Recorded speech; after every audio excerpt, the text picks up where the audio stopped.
Bien, esta es la segunda parte del video, pero de igual manera seguiremos tratando sobre el tema en desarrollo, que es las principales corrientes de pensamiento económico o escuelas de pensamiento económico. Y continuaremos con el número 5 que tenemos en nuestra lista, y se trata sobre la escuela neoclásica, o también conocida como economía neoclásica. Esta es una escuela de pensamiento económico que se basa en la idea de que el valor de los bienes es una función de la utilidad o satisfacción que le asignan los consumidores. La escuela neoclásica surge en la década de 1870. El término neoclásico es muy criticado por muchos economistas, argumentando que trata de aglutinar al pensamiento económico marginalista que hubo entre 1870 y 1920. Dichas ideas apuntaron a formalizar la economía para asimilarla de una manera más matemática. Uno de los aspectos fundamentales que diferenció el neoclasicismo de la escuela clásica es la forma en que explicaban los precios y el valor relativo de los bienes. De acuerdo con la escuela clásica, el valor de los bienes se explica por sus costes, es decir, por el lado de la oferta. Los neoclásicos, en cambio, explican el valor de los bienes por su utilidad marginal, esto es, por el valor que le asignan a la última unidad consumida, o sea, por el lado de la oferta. Una de las principales preocupaciones de los neoclásicos fue la asignación y distribución óptima de los recursos en una sociedad. Además, apoyaron firmemente el libre comercio como motor de desarrollo económico y como una forma de aprovechar las ventajas comparativas con los países. Ahora, hablaré sobre los orígenes de la escuela neoclásica. Los orígenes del neoclasicismo se encuentran en las ideas de los economistas marginalistas, los cuales buscaron una teoría económica más rigurosa basada en modelos matemáticos objetivos, alejada de determinantes históricos. Existieron tres grandes escuelas neoclásicas: la inglesa, la austríaca y la francesa. Obviamente cada una de ellas con sus principales representantes o con los personajes que crearon dichas escuelas. En la escuela inglesa está representada por William Stanley y Alfred Marshall. Este segundo fue el mayor exponente del neoclasicismo. Luego tenemos la escuela austríaca, asociada con Karl Menger o Menger, como se diga. Este desarrolló los fundamentos del análisis marginal. Y por último tenemos la escuela francesa, asociada con Leon Walras, quien desarrolló la teoría de equilibrio general y el concepto de utilidad marginal. Ahora entonces les explicaré un poco sobre estas tres escuelas. Bien, ahora les hablaré sobre los postulados básicos de la economía neoclásica. Los neoclásicos centraron su análisis en la elección entre varias alternativas y en los cambios marginales como objeto de cálculo y el equilibrio general.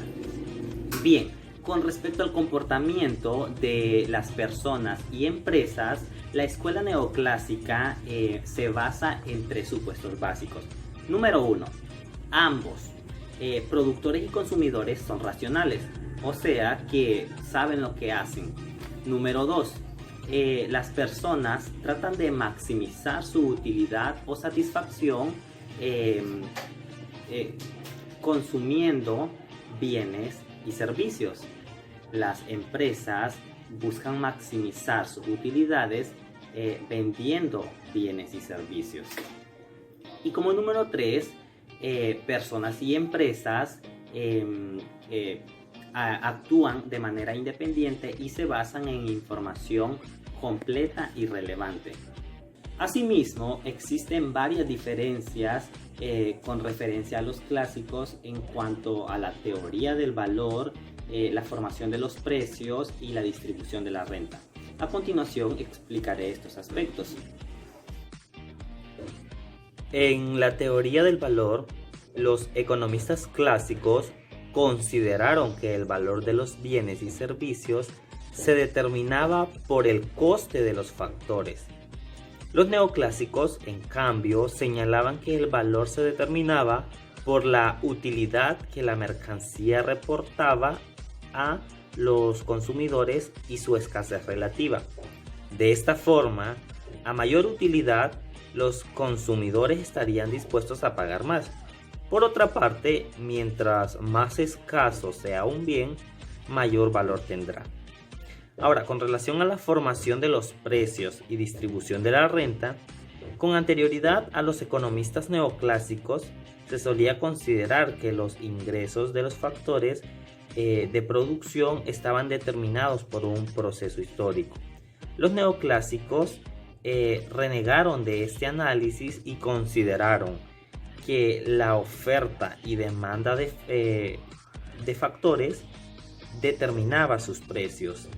De esta forma, el equilibrio en el mercado de factores determina la renta y su distribución entre los agentes económicos dueños de los factores de producción. Ahora hablaremos sobre la siguiente corriente de pensamiento económico que lleva por nombre keynesianismo. Como bien lo dije en un inicio, esta no es una escuela de pensamiento económico, sino una corriente de pensamiento económico. El keynesianismo es una de las teorías económicas más conocidas. Su principal característica es que apoya el intervencionismo como mejor manera para salir de una crisis. Debe su nombre al economista británico John Maynard Keynes, quien centró su carrera en el estudio de los agregados económicos y de los ciclos económicos. Esta disciplina económica produjo una verdadera revolución keynesiana que desplazó de alguna manera el pensamiento económico clásico basado en el liberalismo y en el laissez-faire, que sobre esto hablamos cuando tocamos el tema de la fisiocracia o la escuela fisiócrata. El keynesianismo tenía una solución para el mayor enemigo del capitalismo, que esto es los ciclos económicos. Los ciclos económicos son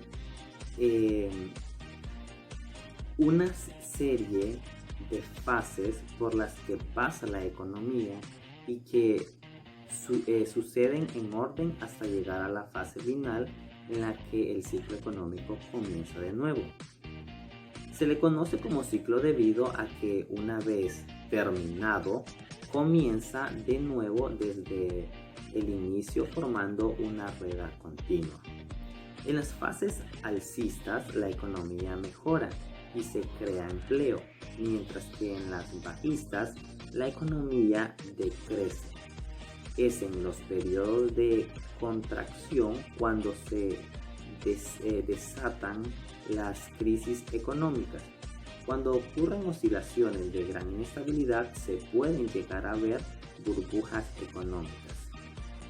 Aunque desconozcamos, mejor dicho, la situación en la que nos encontramos, el comportamiento futuro de la economía es prácticamente impredecible, ya que no sigue un patrón establecido. Las fases de los ciclos económicos son recuperación, expansión, auge, recesión y depresión. Y pues ustedes por su propia cuenta pueden conocer un poquito más investigando sobre estas fases del ciclo económico. La duración del ciclo económico es algo muy debatido, ya que raramente han tenido la misma temporalidad a lo largo de la historia. En ocasiones se ha dado las 5 fases en tan solo 2 años, y en otras ocasiones han pasado más de 10 años para ver todas las fases de forma continua. Keynes creía que la principal causa de las crisis es la baja demanda debido a las bajas expectativas de los consumidores. Es por eso que él propuso el intervencionismo como un mecanismo para estimular la demanda y de igual manera regular la economía cuando ésta sufra alguna depresión.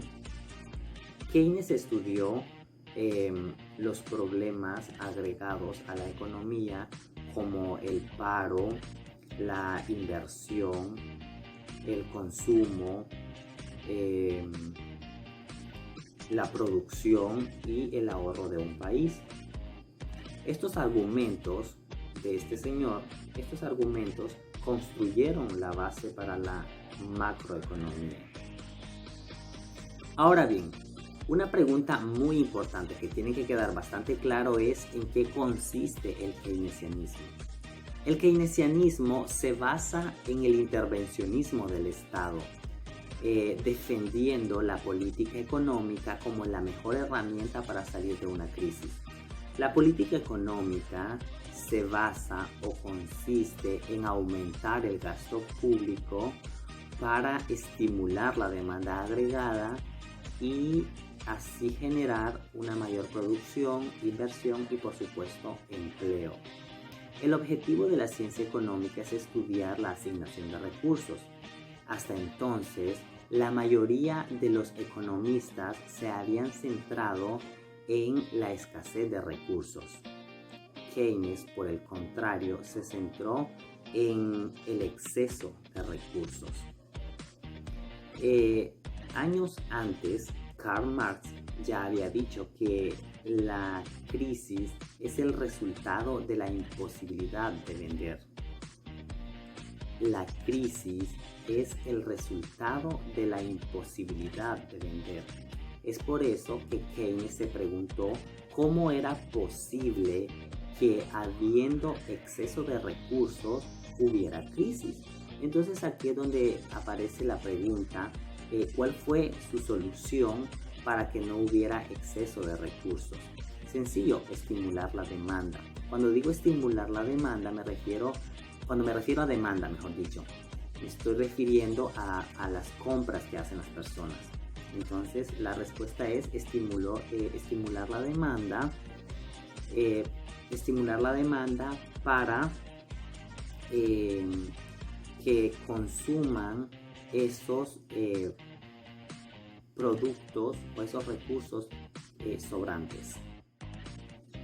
Ahora bien, el desempleo es uno de los principales problemas de las crisis. Keynes argumentó que el paro de labores no existe debido a la escasez de recursos, sino que existe debido a la escasez de demanda. Y esto provoca que no se consuma lo suficiente como para que se pueda producir una cantidad de bienes que generen trabajo para todos. Dicho de otra manera, el problema del paro es por la falta de demanda y no por la falta de recursos. Ahora, el desempleo surge además por la rigidez de los salarios de la baja. Al aumentar, al bajar los precios, aumenta el poder adquisitivo de los trabajadores, pero por otro lado, resulta demasiado caro para las empresas que comienzan a despedir, provocando paro. Al haber menos empleados en una economía, lo que pasa es que baja el consumo agregado, al igual que vuelven a bajar los precios, y lo que se hace es llevar a la economía a un círculo vicioso, que según el keynesianismo se puede salir de esto solo estimulando la demanda para poder revocar el proceso y así volver a que se genere producción, a que se eleven los precios otra vez y a que haya empleo. Ahora, para concluir con esta corriente de pensamiento económico, entonces diremos que el keynesianismo se basa en estimular la demanda para provocar un aumento del consumo y el empleo en momentos de crisis. Pero la pregunta es, ¿y cómo se estimula la demanda? Bueno, esto se hace mediante políticas monetarias y fiscales. Keynes fue partidario de utilizar las políticas fiscales, aunque a finales del siglo XX la deuda de los países occidentales comenzaron a crecer de tal manera que los keynesianistas pasaron a recomendar las políticas monetarias como mecanismo para aumentar la demanda. Bien, continuando con la número 7 que tenemos en nuestra lista, ahora hablaremos entonces sobre la nueva economía institucional, también conocida como economía neoinstitucional. Esta es una corriente de pensamiento económico que sostiene que las instituciones son claves para explicar las acciones de los individuos. Por ende, no pueden excluirse factores como la estructura del Estado al momento de analizar la realidad. La nueva economía neoinstitucional nace como una respuesta a la escuela neoclásica. A diferencia de esta, no se centra tanto en modelos matemáticos, pero infiere teorías en la observación en datos estadísticos. Otra particularidad de esta escuela neoinstitucional es el aporte de ciencias tales como la como la política, la sociología y la psicología.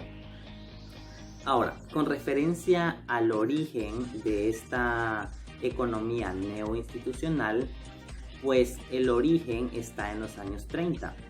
En el año de 1937, Ronald Coase expuso en el artículo llamado La naturaleza de la empresa el rol de las normas y de la estructura de las organizaciones en la asignación de precios. Posteriormente, a finales del siglo pasado, estas ideas cobraron mayor fuerza con los trabajos de los economistas Douglas North y Oliver Williamson. Dichas ideas, dichos autores, mejor dicho, también estudiaron el papel de las instituciones en la creación de mercados competitivos. Ahora, esta economía neoinstitucional también tiene postulados, como lo hemos mencionado en las otras corrientes y escuelas también. Esta tiene 3 postulados. La número uno es la racionalidad limitada. Número 2, el oportunismo. Y número 3, tenemos los costos de transacción. Ahora hablaré un poco sobre cada uno de estos postulados.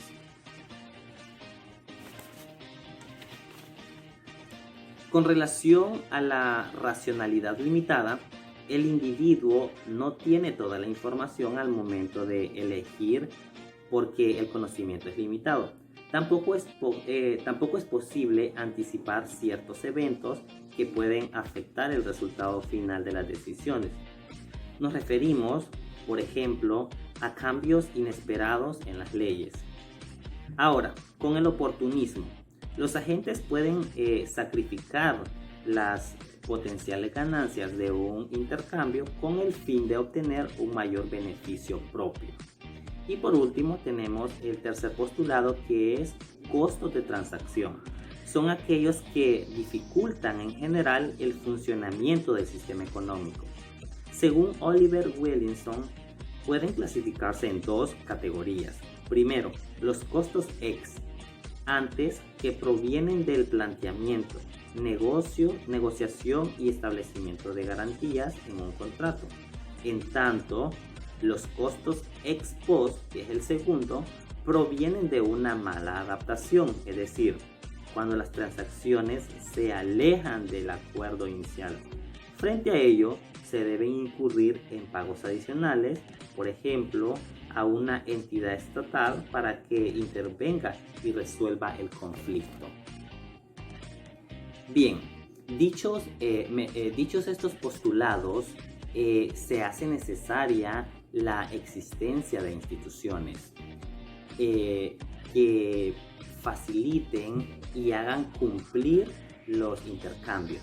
Por esta razón es importante, por ejemplo, que en un país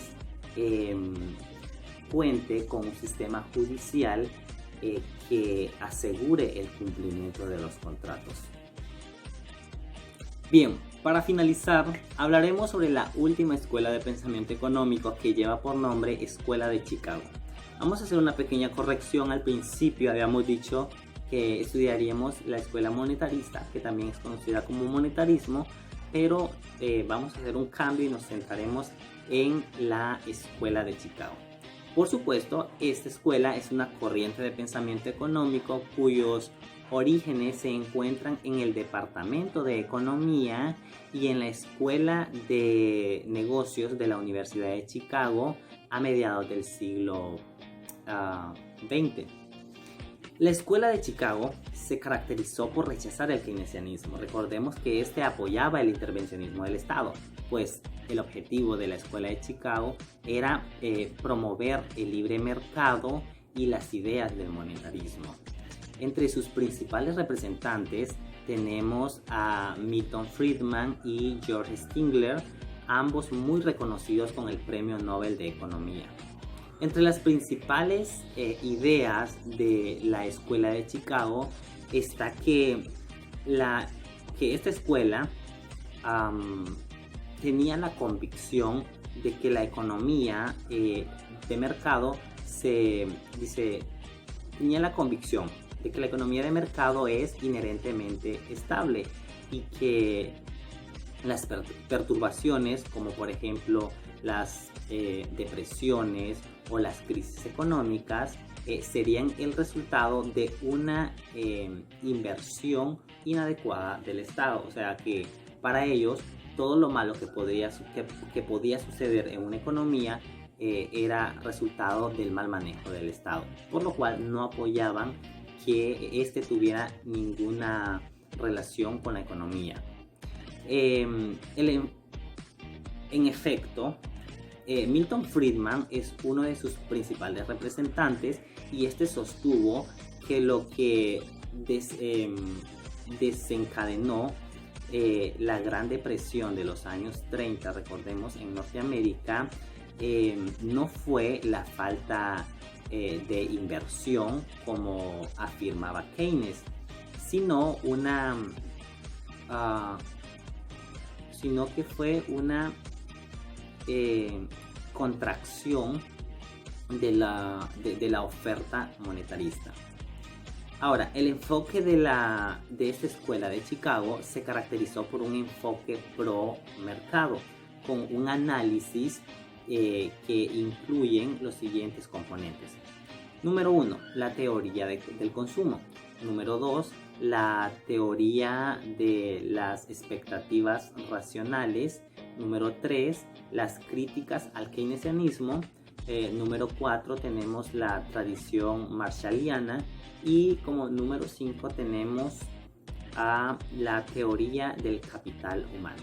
Y ahora les hablaré un poco sobre cada una de ellas. Bien, entonces para aclararles un poco lo que había dicho anteriormente, la teoría del consumo se estudia cómo los individuos llevan a cabo sus decisiones de consumo. Para esto se relacionan las preferencias.